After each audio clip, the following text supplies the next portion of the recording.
New class changes 4th of April. Hey guys, Petko here. I just woke up and I saw Blizzard published class changes which are scheduled to come on the 7th of April, so 3 days from now.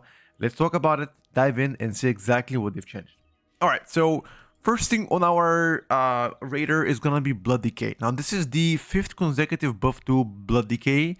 This time around, not only did they buff the damage again, but they also buff the armor, which is something that's gonna make them more durable, and also the bone shield buff, which is something that people have asked before that. So all of this is gonna make Blood Decay tankier / do more damage, although the damage buff is not as big as the tankiness. Definitely big W.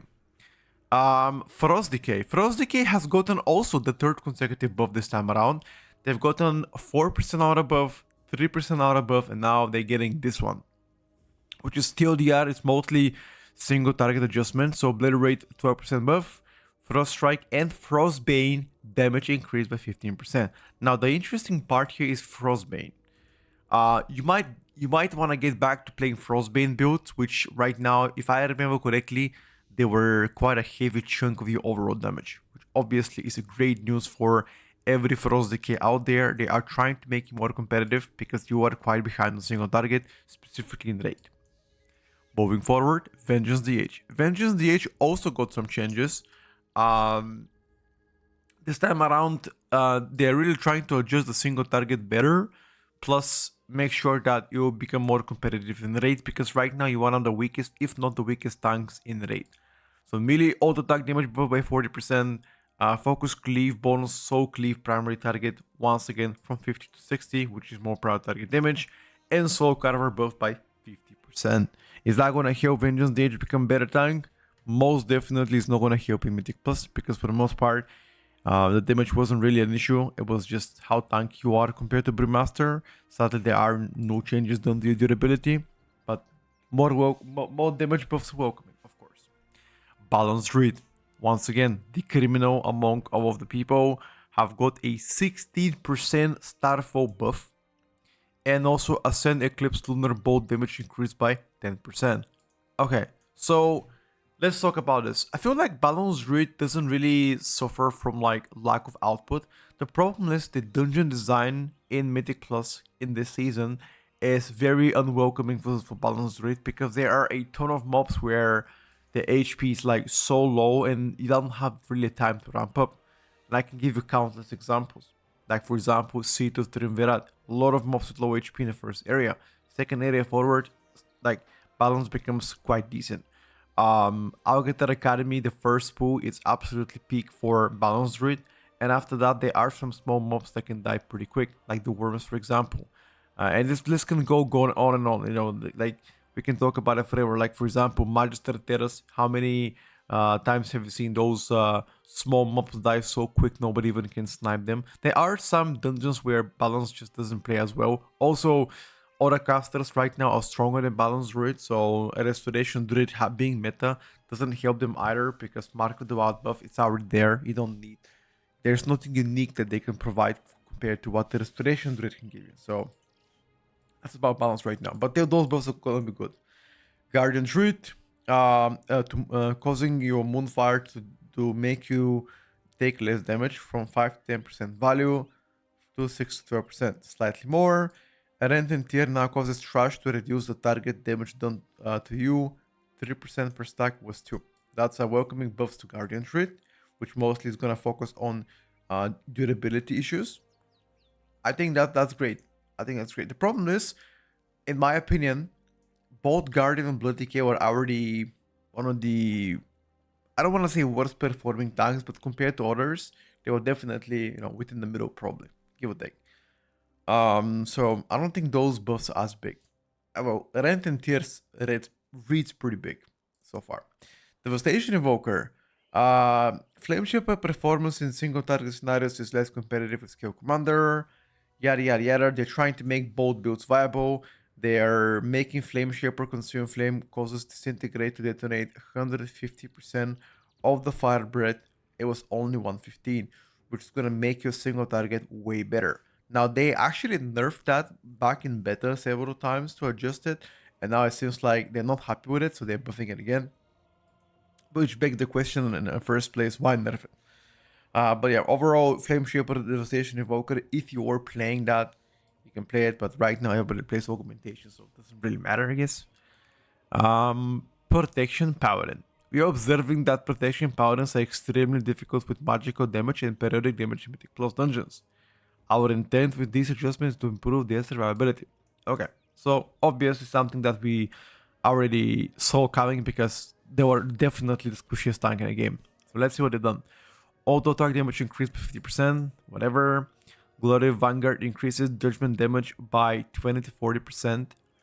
Little by the PvP. Rank 4 also makes your primary target take more damage from 50 to 100%. Greater Judgment causes the target to take 50% increased damage from the next shot of Righteousness was only 40. So all of this is only damage buffs. Now, if you were playing with a Protection Paladin in like mid-level keys to low-level keys, you would notice that their damage is absolutely incredible. So that being the case, their damage will become even better than before, which is something that they didn't necessarily need it. However, their single target is an area where they needed to be improved, right? So I guess I understand why they did that.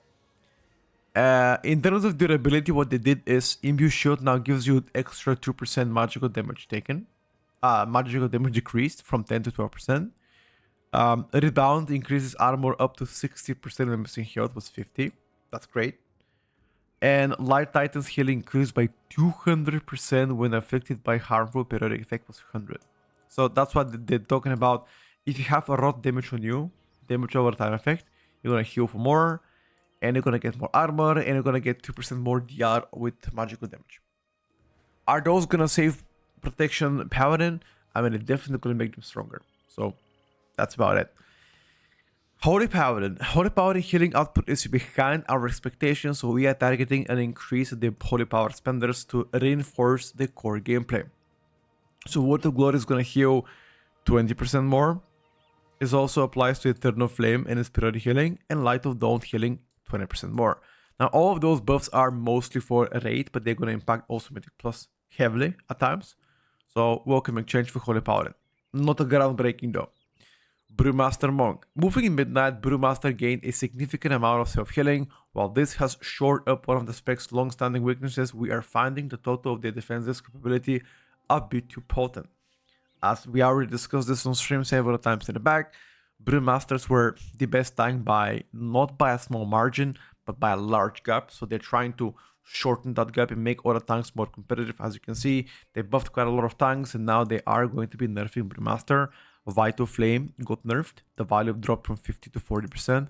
Shadow Pan training now reduces all damage taken by 8% instead of 10. So I don't think those nerfs are that significant to make Brewmaster not the best tank anymore. I still believe even after those changes, that will make Brew still the best tank, but it closes the gap, which is something that we are striving for.